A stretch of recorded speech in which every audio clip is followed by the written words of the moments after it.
Well, I actually enjoyed that as a game of football. What a spectacle that was. Something that has been lacking at Old Trafford for a long time. Two teams just going head to head, going for it for each other's throats. Yeah, we may have conceded another 20 odd shots there, but United got about 16 and 17 shots in themselves.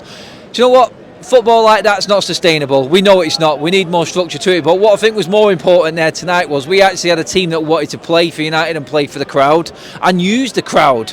The enthusiasm, the energy that was in that Manchester United side. It was a weird selection from Ten Hag. And you know what? He's going to go away there with a good night under his belt. And a good one in the last game of the season here, which is going to help going into two difficult games coming up.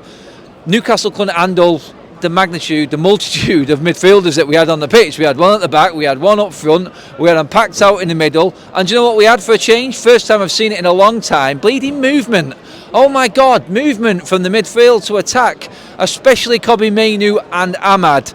Them two in particular caused endless problems for Newcastle today. It was McTominay feeding off him with the long ball, Bruno picking up pieces. By the way, Bruno Fernandes back in the side just makes a million times different. He does. He is the game changer. He's the one linking everything up, involved in two of the goals. It just works when he's there, when it's a game like that. It's full on high octane energy. Newcastle played their part in that game as well there, because they'll come away disappointed they didn't get something from it, in my opinion. Got some good players and the team that's playing for their manager there. Were our players playing for our manager tonight, or was it for pride? I'd hopefully say it was a bit of both, to be honest. AMAD has come in and he has put Marcus Rashford back on the bench.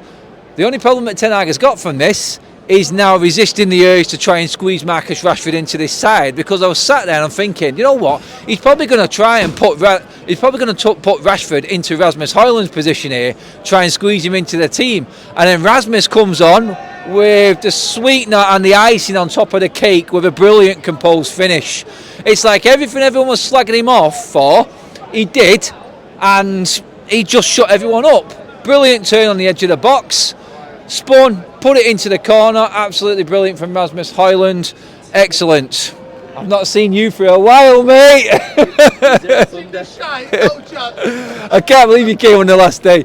But the youthfulness there, Kobbie Mainoo, Garnacho, Rasmus Højlund, AMAD, you've got players there that want to play.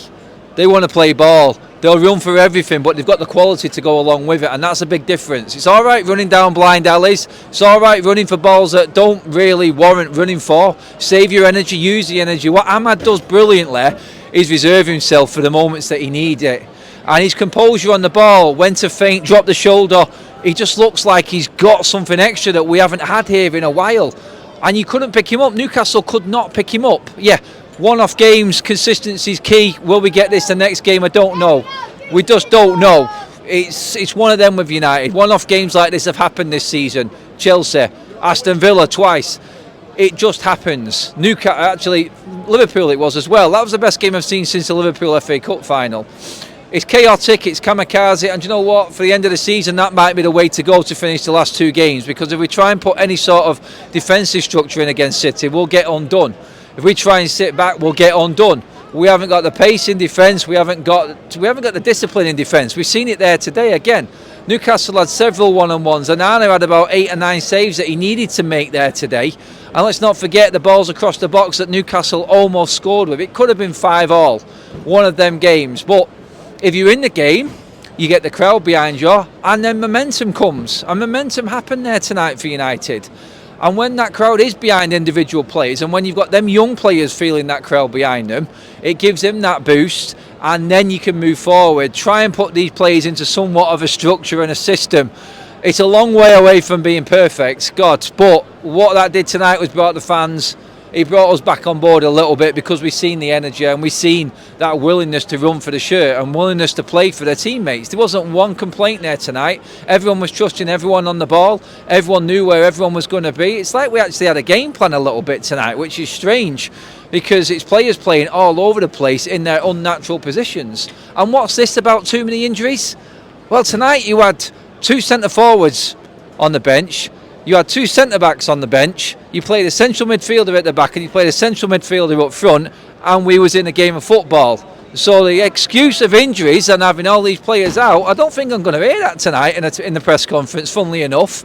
So it does work. It's about figuring it out and adapting, and that's the difference in making it in the Premier League. And games like this, yeah, they go either way.